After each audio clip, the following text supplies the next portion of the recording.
Bem, eu estou aqui com meu amigo de mais de 10 anos, Rodrigo Bicalho, uma das autoridades maiores no Brasil no que diz respeito à legislação e mercado imobiliário. Rodrigo, é um prazer falar com você. Obrigado. Prazer é meu, Gustavo. Uma gentileza da sua parte. Muito bom estar aqui em Portugal nessa edição do GRI, de muito sucesso. Parabéns para você, parabéns para o GRI, que hoje é uma instituição extremamente importante no desenvolvimento do mercado imobiliário brasileiro e de muitos outros lugares. Obrigado, Rodrigo.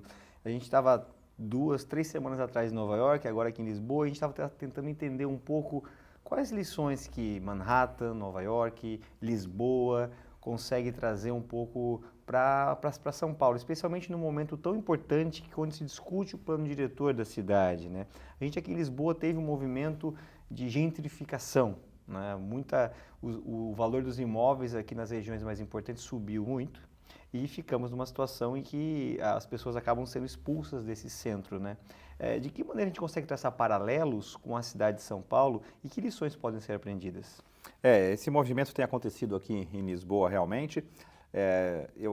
A gentrificação, né, esse termo utilizado para esse fenômeno sociológico em que os habitantes originais são, vamos dizer assim, expulsos para regiões cada vez mais distantes por conta principalmente da valorização imobiliária, tem acontecido de fato aqui na cidade, em Lisboa. Eu acho que não chega a ser uma forma tão consolidada assim, Sim. mas já tem sido chamado por muitos como uma gentrificação ou um risco de uma gentrificação ainda maior, né?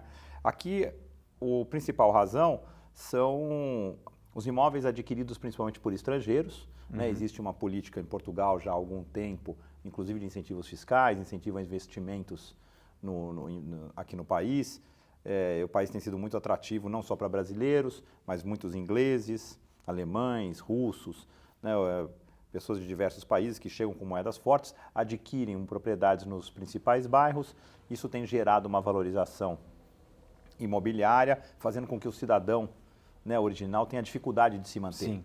Né? E o turismo muito grande também aqui em Lisboa faz com que essas propriedades sejam buscadas Aqui é muito comum o Airbnb, né? Essas pessoas constroem, reformam muitas vezes e preparam para o Airbnb. Existem empresas que fazem gestão de Airbnb com um número de centenas de propriedades, né? Pois é, exatamente. Aí para essas empresas não interessa mais o locatário comum, que paga mensalmente no final do Sim. mês um valor menor. Isso aconteceu muito com Berlim, em que se tentou, inclusive governamentalmente, é uma história conhecida, né? Até tabelar, impedir o aumento dos aluguéis, não deu certo, né? Então, isso tem acontecido aqui em Lisboa. E o que a gente vê um paralelo com o Brasil, principalmente se nós pensarmos aqui em São Paulo, São Paulo há uma reclamação muito grande de que algumas regiões do mercado imobiliário está construindo muito, está mudando a paisagem dos bairros e construindo num valor alto também, em que aqueles moradores originais do bairro têm dificuldade de adquirir imóveis, né? E muitas vezes isso é atribuído como uma culpa ao mercado imobiliário. Mas veja, nós estamos passando por uma revisão de plano diretor na cidade, em que um dos objetivos é aumentar as áreas em que pode adensar. Porque as áreas de adensamento hoje em São Paulo, os chamados eixos, são muito pequenas, são muito curtas. E justamente por isso que as construções se concentram ali. E se essas áreas não forem estendidas, o preço dos terrenos, que já está altíssimo, vai ser cada vez maior.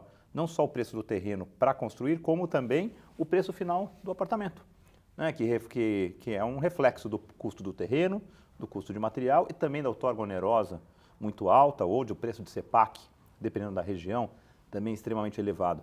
Então é uma contradição, porque muitas pessoas que defendem, né, a restrição das áreas onde pode construir e que condenam a expansão dessas áreas, achando que é um atendimento ao mercado imobiliário, não percebem que, na verdade, isso é você criar possibilidade de atender a demanda habitacional. E evitar que as pessoas sejam expulsas. Exatamente, porque criem mais dificuldades na vida delas. Exatamente, porque com essa restrição de áreas para construir, o resultado final são unidades muito caras. E veja, não é porque o lucro das empresas está crescendo muito, ele está diminuindo. As margens estão diminuindo.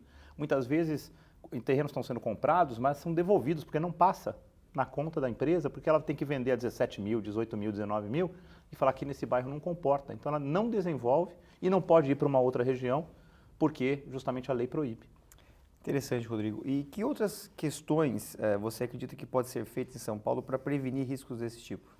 Olha, ou de mais riscos? Né? Pois é, eu acho que o aumento das áreas em que pode se adensar, claro, com cuidados, com restrições diversas que são previstas no próprio plano diretor e na lei de zoneamento, é uma forma importantíssima de você atender essa demanda crescente, esse déficit habitacional grande de São Paulo, mas há uma outra questão também que são as habitações de interesse social.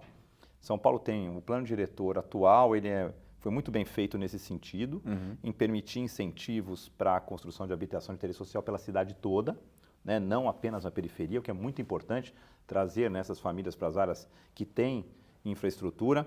Mas, infelizmente, existem algumas restrições legais, algumas estão sendo até colocadas no plano diretor, a meu ver, equivocadamente, mas existe também um entendimento de que essas unidades têm que ser necessariamente vendidas e não podem ser locadas. Existe um contingente muito grande de famílias de baixa renda que não tem condição, não tem acesso ao financiamento imobiliário, por questões diversas. Sim. Ou mesmo uma pessoa que vai morar 1, 2, 3 anos na cidade, depois vai mudar de emprego, vai ser transferido para uma outra área, não vai contrair um financiamento de 30 anos para pagar. Depois precisa vender o imóvel, tem uma série de restrições.